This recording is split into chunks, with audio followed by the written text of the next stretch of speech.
Today I'm going to tell you an interesting story about the life of St. Francis of Assisi.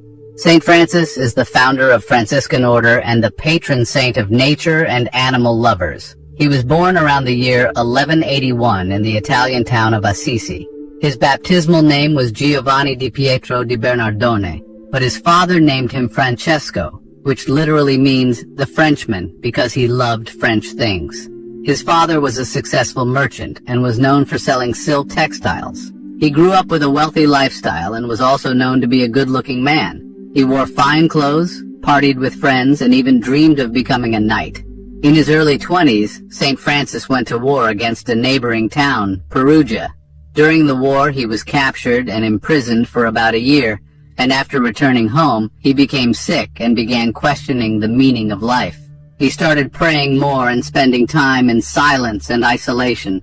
One day, while praying in a ruined chapel called San Damiano, St. Francis heard a voice from the crucifix say, "Francis, rebuild my church." He took the message literally and started repairing the chapel with his own hands. He even sold some of his father's expensive silk clothes to pay for the repairs, which caused a serious conflict. His father dragged him before the bishop, demanding he return the money. In a dramatic moment, Francis took off his fine clothes in public and gave them back to his father, saying, "From now on, I will call only God my Father." From then on, Francis abandoned his family and chose a life of poverty.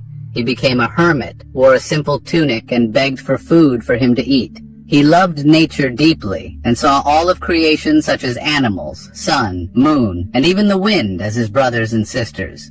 People were moved by his humility, and slowly, others joined him where he founded the Order of Friars Minor, later known as the Franciscans. It was a religious order that lived a life without possessions and preached the gospel through their actions.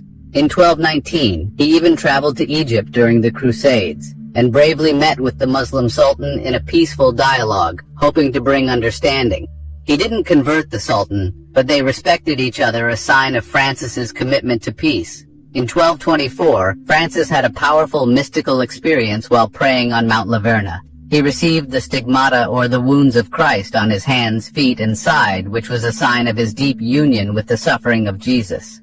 In the last years of his life, Francis suffered from many illnesses, including blindness. On October 3, 1226, at the age of 44, Francis died while lying on the bare ground near the town of Assisi. He had asked to be laid there as a sign of his complete poverty and love for God.